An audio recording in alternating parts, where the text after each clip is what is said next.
received this Sitz Bath from the brand to try out and explain to you how to use this.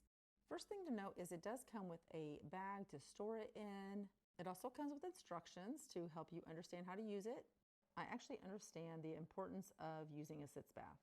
This one is different than the ones I've had in the past because it has this little bulb syringe with a suction cup and this spout that you just place in the bottom of the Sitz Bath.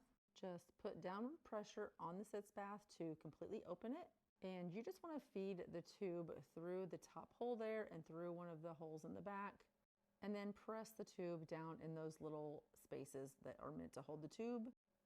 Connect your tubing to your spout and you should be ready to go. One thing to note, it may or may not fit well on top of your toilet seat, and it is meant to be sitting on the rim of the toilet.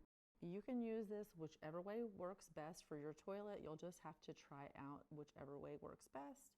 But you normally want to put this on the rim of the toilet. You will not be able to sit in your toilet seat, most likely because the seat will probably crimp the tube.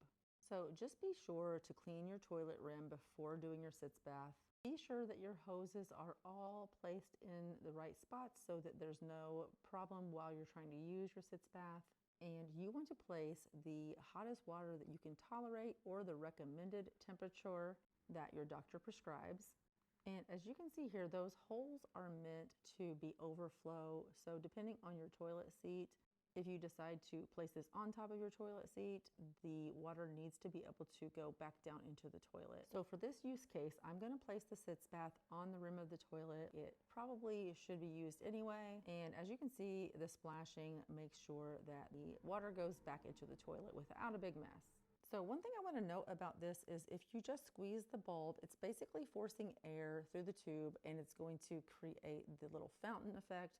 But if you really want a little bit more pressure or the water to go a little bit higher, you can hold your finger over this hole and it's going to fill the tube up with a little bit more water so that when you squeeze it, it actually forces water through the tube first, and it does allow it to go a little bit farther than just the air alone. It's also a little bit quieter. And of course, the harder you squeeze the bulb, the more you're going to get that water onto the surface that needs the relief. Great for hemorrhoids, childbirth, episiotomies from childbirth, post-op, and many other uses. When you're all done, you just drain the water back into the toilet through the little holes there in the back. Wipe it dry, leave it out to dry as well before putting it away, and then just collapse it down and place everything back in the bag to store away.